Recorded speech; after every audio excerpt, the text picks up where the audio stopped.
Ibu yang sedang mengandung biasanya suka ngidam makanan. Namun, kita yang bukan seorang ibu mengandung pun juga bisa ngidam makanan. Sebab, kadang kita tiba-tiba ingin makan makanan tertentu.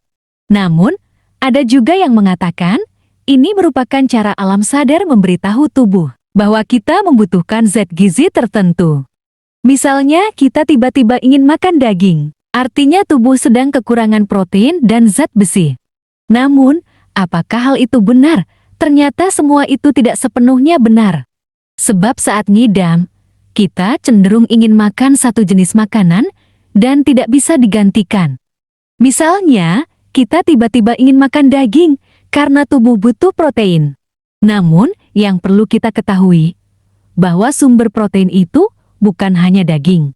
Soalnya, kalau tubuh benar-benar kekurangan suatu zat gizi, kita bisa mendapatkannya dari makanan lain yang lebih mudah didapatkan, dan bukan hanya daging semata.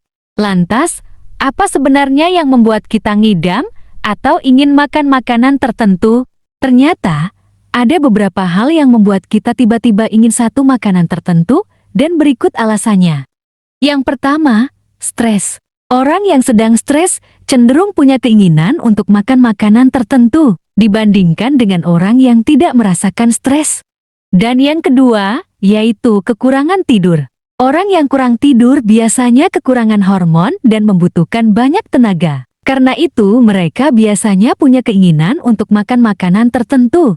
Dan yang ketiga, yaitu kurang protein dan serat. Sebab, kedua zat tersebut bisa membuat perut kenyang lebih lama.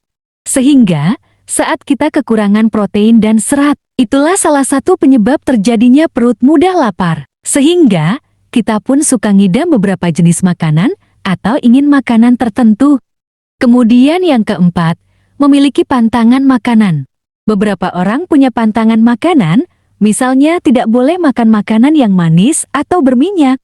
Dan biasanya, orang yang punya pantangan makan memiliki keinginan yang kuat untuk memakan makanan yang dilarang tersebut, sehingga ngidam pun muncul di dalam diri mereka. Dan itulah beberapa hal yang bisa membuat seseorang ngidam. Maka dari itu, ngidam bukanlah cara alam bawah sadar memberitahu kita kalau tubuh kekurangan suatu zat gizi. Melainkan ada faktor yang lain seperti yang telah disampaikan tersebut, dan semoga pembahasan ini dapat bermanfaat.